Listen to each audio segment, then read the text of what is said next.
सिंध जा केनाल सुकाइण कोन ॾींदासीं। पंजाब खे कान्हे ताक़त, कान्हे पंजाब खे दम कोई त पाकिस्तान सिंध जो पाणी बंदि कंदो। नवाज़ शरीफ तोखे भुल आहे, जवाहर शरीफ तोखे भुल आहे, नवाज़ शरीफ तोखे भुल आहे। सिंध असांजी आहे, सिंध अमर जीजल आहे। सिंध ते साह ॾींदासीं, सिंध जे मथां कुर्बान आहियो असां। नाराए सिंध, नाराए सिंध, जीए सिंध।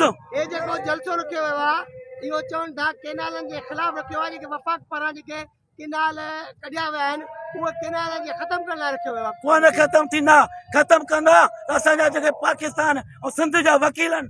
सलाम आहे सिंध जे वकीलनि खे, सलाम आहे।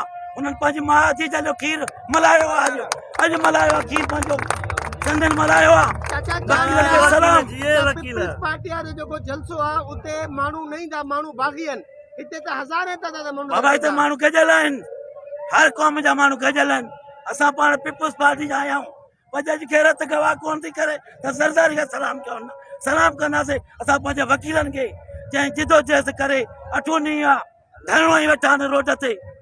अवाम पाकिस्तान ज़िंदाबाद आहे। चाचा हे पीपल्स पार्टी जो जलसो आहे, तव्हां पीपल्स पार्टी जे ख़िलाफ़ ॻाल्हायो था, तव्हांखे जो नुक़सान बि थी सघे थो। बाबा नुक़सान ख़ैर आहे, हूअं ॿई बाहूं कोन माज़ूर आहियां।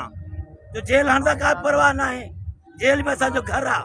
और ज़रदारी खे इहो कमु नथो जुगाए त पाकिस्तान सिंध हुजे, अवाम खे रुआरे ऐं सिंध जो पाणी सुकाए। इहो केनाल हिन महिल पाणी कोन्हे, विझल पाणी आहे। पंजाब खे कहिड़ी ताक़त आहे जो सिंध जो पाणी बंदि कंदो। नाराए सिंध, नाराए सिंध, नाराए सिंध, नाराए सिंध, नाराए सिंध। मां खैरपुर जो आहियां, खैरपुर मीरस जो आहियां, किंगरी तालके जो आहियां। पाण कहिड़ो चाचा? मां पाण